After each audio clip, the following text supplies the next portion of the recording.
जो राम जी को नहीं भजता वो चारों बनों चमार है वो। रामभद्राचार्य ने जो बात कही है, यानी कि जातियों को बांटने की, जातीय वैमनस्यता की, जातियों के बीच में संघर्ष पैदा करने की बात कही है, ये देश की एकता और अखंडता के लिए बहुत बड़ा खतरा पैदा करने वाली बात रामभद्राचार्य ने कही है।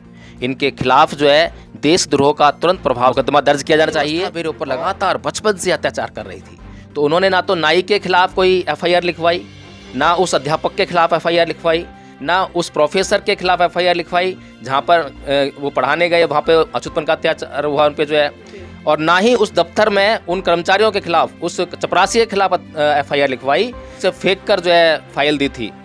तो बाबा साहेब डॉक्टर भीमराव अम्बेडकर अगर इन लोगों के खिलाफ एफआईआर लिखवाते, इनको जेल भिजवाने का काम करते, तो वो संविधान कभी नहीं लिख पाते, उसी में उलझ कर रह आते।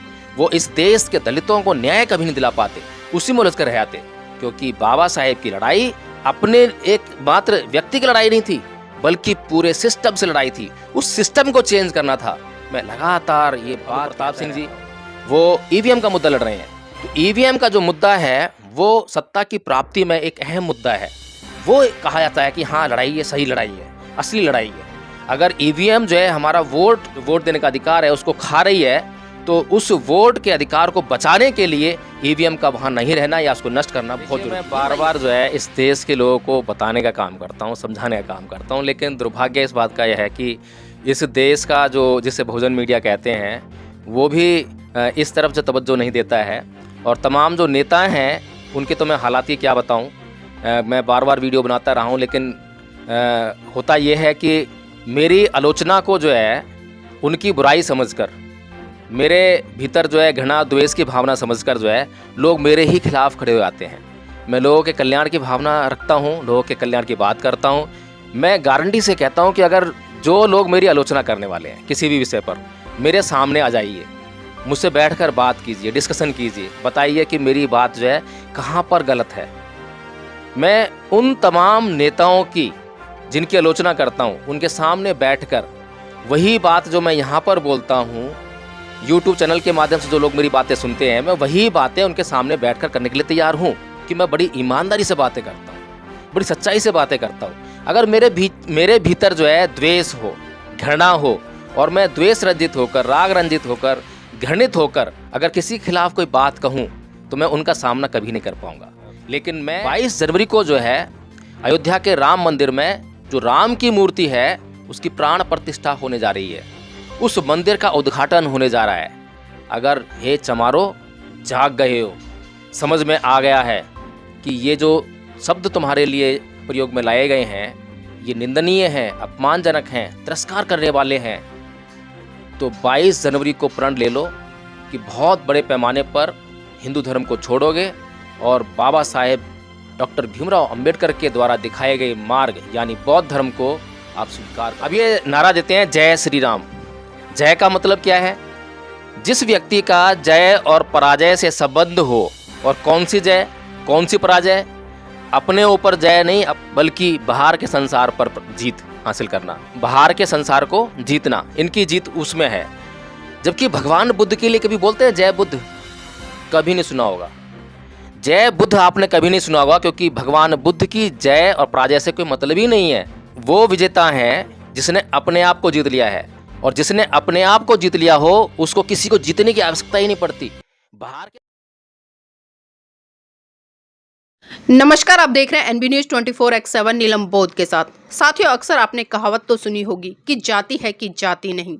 जी हाँ, पिछले कई दिनों से सोशल मीडिया पर एक वीडियो वायरल हो रही है जिसमें कि एक हिंदू संत साफ साफ ये कहते नजर आ रहा है कि राम को नहीं भजता वो चमार है। तो इस तरह के शब्दों का खुले तौर पर यूज करना और कहीं ना कहीं बहुजन समाज की भावना को आहत करना, इसी विषय पर चर्चा करने के लिए आज मेरे साथ में एडवोकेट जय भीम प्रकाश जी, उन्हीं से जानना चाहूंगी। सर, एक तरफ तो हम समानता की बात करते हैं, भाईचारे की बात करते हैं, करुणा मैत्री का संदेश देते हुए आगे बढ़ने की बात करते हैं, लेकिन कहीं ना कहीं हम देखते हैं कि समय समय पर कुछ ऐसे साधु संत बाहर निकल कर आते हैं जो खुले तौर पर जाति सूचक शब्दों से एक विशेष वर्ग को टारगेट करते हैं और उसको अपमानित करने का काम करते हैं। तो क्या लगता है कि जो राम को नहीं भजता वो चमार है?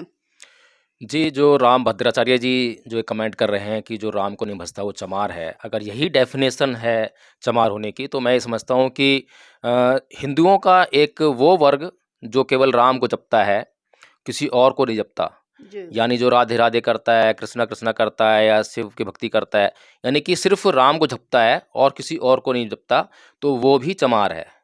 इसके अलावा तमाम जो जैन समुदाय है, जो राम को नहीं मानता, महावीर को मानते हैं, वो भी चमार है। इनके अलावा जो मुसलमान, जो कि राम से कोई मतलब ही नहीं है, ना तो राम से मतलब है, ना हिंदुओं के किसी देवी देवता से मतलब है, वो सारा समुदाय चमार है। सिखों का, जो कि अपने 10 गुरुओं में विश्वास रखते हैं, गुरु ग्रंथ साहिब में विश्वास रखते हैं, जिनका राम से कोई लेना देना नहीं है, वो सारा सिख समुदाय चमार है। पूरी दुनिया का ईसाई समुदाय, जिसका राम से, हिंदुओं से, हिंदू धर्म के देवी देवताओं से कोई मतलब नहीं है, वो सारा समुदाय जो है चमार है। ये तो खुशखबरी है चमारों के लिए कि इतना बड़ा संसार अब इनके लिए बन गया है, चमारों के लिए, यानी कि ये जो मुट्ठी भर या कहें चुटकी भर हिंदू हैं भारत के अंदर, जो राम का नाम लेने वाले हैं, केवल राम का नाम लेते हैं, केवल वो ही चमार नहीं है। उनके अलावा जो है पूरा संसार अब चमार बन गया है। यानी कि चलिए, ये तो रामभद्राचार्य जी ने मतलब कृपा कर दी चमारों के ऊपर, लेकिन यहाँ पर मैं उन चमारों से भी पूछना चाहता हूँ, क्या लगा तुम्हें? गाली लगी, पीड़ा हुई, अपमान महसूस हुआ? अगर इतना अपमान, इतनी पीड़ा महसूस हो रही है, तो अब भी जाग जाओ, सुधर जाओ।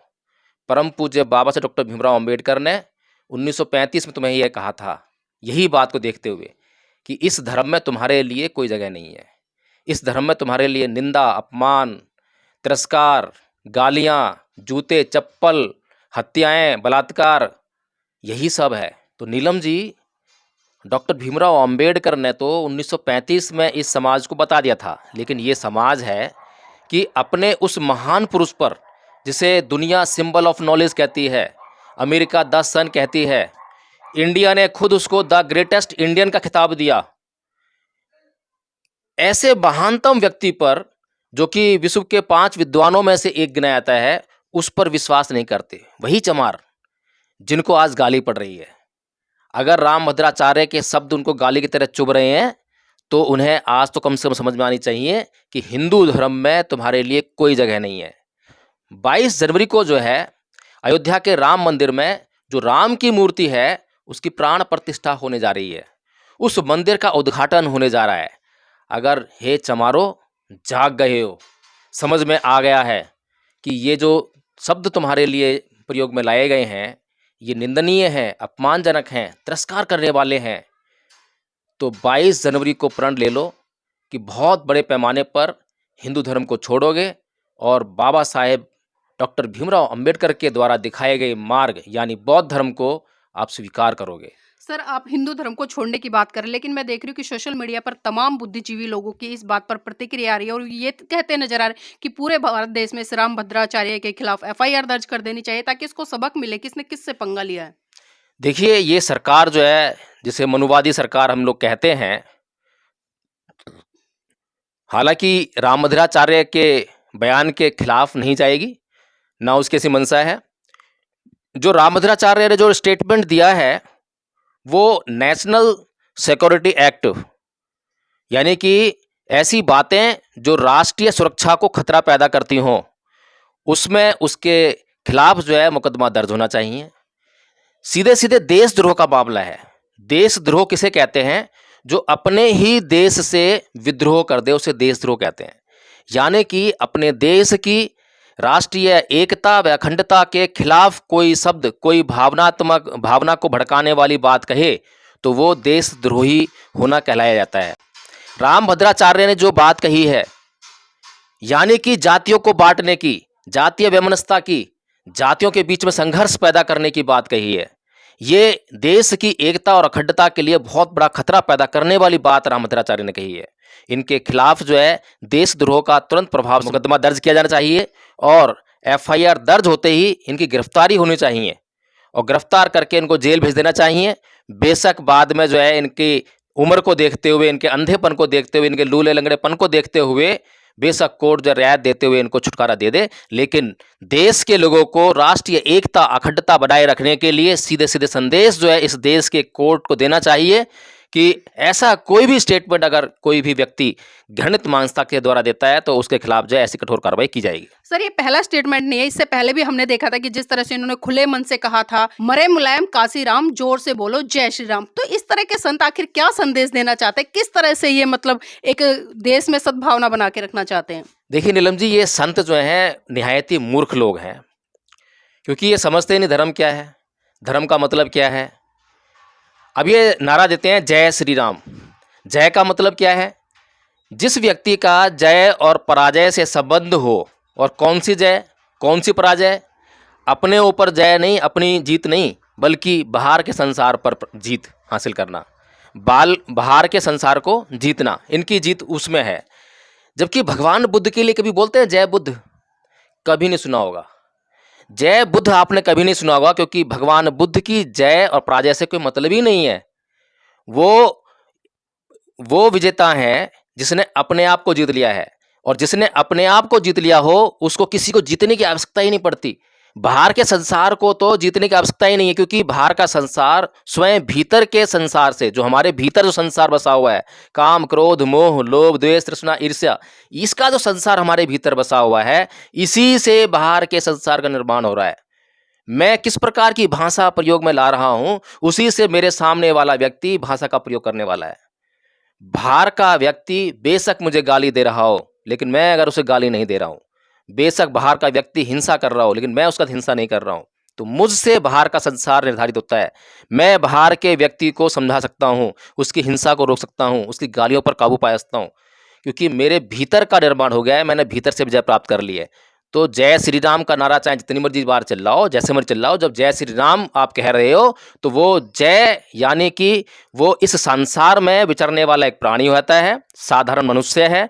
और वाल्मीकि रामायण तो कोई भी पढ़ ले तो वो साधारण मनुष्य के अलावा कुछ है ही नहीं। वो जो आप बोलते हो उनको भगवान या ईश्वर जो है, ऐसी कोई भी विशेषता जो उनके अंदर नहीं पाई जाती है। सर अभी राजस्थान का भी एक प्रकरण निकल के आया। अभी राजस्थान में जिस तरह से जो प्रकरण चल रहा है राम मंदिर को लेकर कि 22 तारीख को प्राण प्रतिष्ठा होनी है, तो वहां पर एक गांव है, मुझे नाम ध्यान नहीं आ रहा, मैंने अखबार की एक कटिंग है वो पढ़ी थी मैं यहाँ, उसमें साफ साफ जो दलित समाज के लोग हैं, जो SC ST OBC माइनॉरिटी के लोग हैं, जब उन्होंने गाँव से चंदा इकट्ठा किया और जो तथाकथित अपने आपको स्वर्ण समाज का लोग कहते हैं उसको चंदा दे के आए कि भाई राम मंदिर का जो कार्यक्रम है उसमें हमारा भी सहयोग हो, तो उन लोगों ने ये कहकर उनका दान लौटा दिया कि आप लोग अछूत हो और दलित हो, क्या आप उस भव्य कार्यक्रम को भी अछूत करोगे, तो ये रखिए। और वहां पर सर जो दलित वर्ग है इन्होंने FIR भी कराई है SC ST एक्ट में उसके खिलाफ। तो इस तरह से क्या देखते हैं, पर्टिकुलर इन लोगों पर लगातार जाति सूचक शब्दों का इस्तेमाल किया जाता है, इनको अपमानित किया जाता है, इनको घृणित दृष्टि से देखा जाता है, लेकिन फिर भी ये लोग बाबा साहब की बात नहीं मानते। देखिए, मैं बार बार जो है इस देश के लोगों को बताने का काम करता हूँ, समझाने का काम करता हूँ, लेकिन दुर्भाग्य इस बात का यह है कि इस देश का जो जिसे बहुजन मीडिया कहते हैं वो भी इस तरफ जो तवज्जो नहीं देता है। और तमाम जो नेता हैं उनके तो मैं हालात ही क्या बताऊँ। मैं बार बार वीडियो बनाता रहा हूँ, लेकिन होता ये है कि मेरी आलोचना को जो है उनकी बुराई समझकर, मेरे भीतर जो है घृणा द्वेष की भावना समझकर जो है लोग मेरे ही खिलाफ खड़े हो जाते हैं। मैं लोगों के कल्याण की भावना रखता हूँ, लोगों के कल्याण की बात करता हूँ। मैं गारंटी से कहता हूँ कि अगर जो लोग मेरी आलोचना करने वाले हैं किसी भी विषय पर, मेरे सामने आ जाइए, मुझसे बैठकर बात कीजिए, डिस्कशन कीजिए, बताइए कि मेरी बात जो है कहाँ पर गलत है।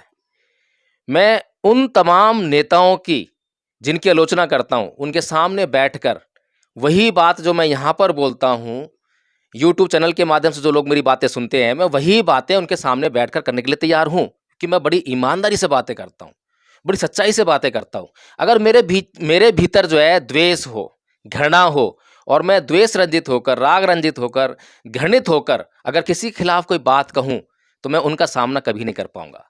तो नीलम जी, इन लोगों को बार बार ये समझाया जाता है, और मैंने अभी बताया है भी कि 1935 में जब बाबा साहब डॉक्टर भीमराव अंबेडकर ने तुम लोगों को ये बता दिया, समझा दिया, तुम लोग खुद नहीं समझ सकते थे, खुद पढ़ नहीं सकते थे, खुद खोज नहीं कर सकते थे कि ईश्वर है या नहीं है। ईश्वर के नाम पे तुम्हें जो पुजारी और ठेकेदार जो है ईश्वर के जो है तुम्हें बेवकूफ़ बना रहे हैं, मूर्ख बना रहे हैं, तुम्हारा धन लूट रहे हैं, तुम्हारी संपत्ति लूट रहे हैं, तुम्हारी बहन बेटियों से बलात्कार कर रहे हैं। चलो, तुम नहीं खोज सकते थे, इस बात को ढूंढ नहीं सकते थे, बाबा साहब ने तुम्हें आके बता दिया, समझा दिया कि ये हिंदू धर्म ही है जिसके कारण तुम पर अत्याचार हो रहे हैं। बाबा साहब डॉक्टर भीमराव अंबेडकर के ऊपर बचपन से अत्याचार हुए, बचपन से जो है कभी नाई अत्याचार कर रहा है, कभी अध्यापक अत्याचार कर रहा है, कभी प्रोफेसर वर्ग अत्याचार कर रहा है, कभी कोई अत्याचार कर रहा है। और उन सब अत्याचारों को सहन करते करते करते करते जब वो पढ़ लिख गए और जब उन्होंने संस्कृत में जो इनके हिंदुओं के धर्म ग्रंथ लिखे हुए थे, वेद लिखे हुए थे, पुराण लिखे हुए थे, मनुस्मृति लिखी हुई थी, गीता लिखी थी, रामायण लिखी थी, उसको जब पढ़ा, उसका अध्ययन किया, तो वो इस निष्कर्ष पर पहुँचे कि बचपन से जो मेरे ऊपर अत्याचार हो रहे थे वो कोई अध्यापक, कोई नाई या कोई प्रोफेसर वर्ग नहीं कर रहा था, बल्कि ये वो एक व्यवस्था थी। ये एक पूरी की पूरी व्यवस्था मेरे ऊपर लगातार बचपन से अत्याचार कर रही थी। तो उन्होंने ना तो नाई के खिलाफ कोई एफआईआर लिखवाई, ना उस अध्यापक के खिलाफ एफआईआर लिखवाई, ना उस प्रोफेसर के खिलाफ एफआईआर लिखवाई जहाँ पर वो पढ़ाने गए, वहाँ पे अछूतपन का अत्याचार हुआ उन पे जो है, और ना ही उस दफ्तर में उन कर्मचारियों के खिलाफ, उस चपरासी के खिलाफ एफआईआर लिखवाई जिसने दूर से फेंक कर जो है फाइल दी थी। तो बाबा साहेब डॉक्टर भीमराव अम्बेडकर अगर इन लोगों के खिलाफ एफआईआर लिखवाते, इनको जेल भिजवाने का काम करते, तो वो संविधान कभी नहीं लिख पाते, उसी में उलझ कर रह जाते। वो इस देश के दलितों को न्याय कभी नहीं दिला पाते, उसी में उलझ कर रह जाते। क्योंकि बाबा साहेब की लड़ाई अपने एक मात्र व्यक्ति की लड़ाई नहीं थी, बल्कि पूरे सिस्टम से लड़ाई थी। उस सिस्टम को चेंज करना था। मैं लगातार ये बात कहता रहता हूँ, समझाता रहता हूँ, हमारे समाज के बुद्धिजीवी वर्ग को बताता हूँ कि भैया आप लोग जो है ये जो लड़ाई लड़ रहे हो, ये लड़ाइयाँ जो है आपकी सिस्टम के खिलाफ होनी चाहिए। जैसे कि अभी हमारे एडवोकेट भानु प्रताप सिंह जी, वो ईवीएम का मुद्दा लड़ रहे हैं। तो ईवीएम का जो मुद्दा है वो सत्ता की प्राप्ति में एक अहम मुद्दा है। वो कहा जाता है कि हाँ लड़ाई ये सही लड़ाई है, असली लड़ाई है। अगर ईवीएम जो है हमारा वोट, जो हमारा देने का, जो वोट देने का अधिकार है उसको खा रही है, तो उस वोट के अधिकार को बचाने के लिए ईवीएम का वहाँ नहीं रहना या उसको नष्ट करना बहुत जरूरी है। ये लड़ाई है हमें, क्योंकि ये सत्ता के मार्ग में बाधा है। तो इसीलिए नीलम जी मैं तो यही बार बार कहता हूँ कि सिस्टम को चेंज करना है, व्यवस्था से लड़ाई है। और अब जो अत्याचार राम मंदिर के नाम पर राजस्थान के दलितों पर हुआ, उन्होंने जो दान ले आकर वहाँ पे बड़े ऊंचे समाज कहे जाने वाले लोगों को दिया, और उन्होंने वो दान लेने से इनकार कर दिया कि रामलला जी भी अछूत हो जाएंगे। तो ये तो उन दलितों को सोचना चाहिए। पीछे इंद्र मेघवाल की हत्या हुई, जितेंद्र मेघवाल की हत्या हुई, तब भी मैंने उनको यही कहा कि तुम्हें जो है रुपया पैसा मिल सकता है, नौकरी मिल सकती है, ये तुम्हारे लिए न्याय हो सकता है, तुम्हारे परिवार के लिए न्याय हो सकता है, लेकिन ये सामाजिक न्याय नहीं है। समाज को भी न्याय चाहिए। अगर समाज को तुम न्याय देना चाहते हो, और ये नेता लोग जो वहाँ पर पहुँचे, इन लोगों ने खाली उनकी नौकरी की व्यवस्था की, उनके पैसों की व्यवस्था की, सामाजिक लड़ाई नहीं लड़ी। समाज के लिए अगर न्याय की बात होती तो उन लोगों को तैयार करते धर्म परिवर्तन के लिए, कि जब तुम्हें एक धर्म के कारण जो है यहाँ पर अत्याचार हुआ है तो तुम्हें धर्म परिवर्तन करना ही चाहिए। उनको समझाते, शिक्षित करते। तो ये धर्म परिवर्तन जो है इस देश में बहुत जरूरी हो गया है। और धम्मपथ ट्रस्ट जो है सांस्कृतिक परिवर्तन कार्यक्रम लगातार देश में चला रहा है, और उसके माध्यम से लोगों को जगाने का काम कर रहा है कि किस प्रकार की विषैली संस्कृति के कारण जो है आज देश में एक जहरीली हवा चल रही है, जिससे सभी को नुकसान हो रहा है। जी।